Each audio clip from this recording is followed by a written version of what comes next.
We want to bring in Gordon Chang to assess the situation. He is the author of The Coming Collapse of China. And Gordon, good to have you on the program. Thanks very much for joining us. Your reaction to these strikes against Syria, done, interestingly, while the president of China is having dinner with Donald Trump. What's significant is that Syria is a good friend of China. And so basically Donald Trump cut Xi Jinping down to size because Xi Jinping wanted to look strong. You know, he wanted to stand next to Donald Trump on the world stage. And this is important because Xi has the Communist Party 19th Congress coming up in a few months. And that's going to be crucial for him to consolidate his political support.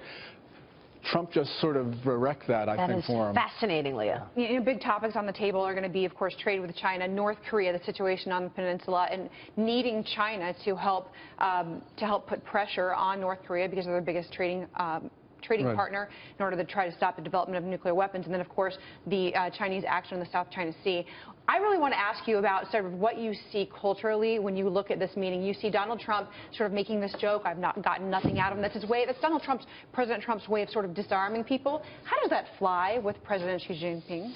Well, you know, the Chinese leader is a sphinx, you know, so he's just not someone you can joke with. And I think that essentially he's been upstaged in a number of small ways by Trump. And the Chinese Twitter sphere has sort of taken up on that, as they noticed, for instance, that Trump's handshake was not as strong, was not as friendly. There are all these things that people in China are watching. And that's why Xi Jinping is very concerned about the televised images that go back into China from Florida. Wow. So how does this change the president of China's response to this now? I mean, there was a joke, there was the missile strike. I mean, does he go back and say we need to reassess how we're going to deal with the United States? I think so, because they sort of felt that the U.S. was in terminal decline. The Chinese have been pretty dismissive of the U.S. across the board, especially the Chinese People's Liberation Army. They have been giving the U.S. Navy and the U.S. Air Force really difficult time in China's peripheral waters. There have been dangerous intercepts. They've been telling us to leave. And so all of this stuff has played into this narrative of the U.S. is just on its way out of Asia.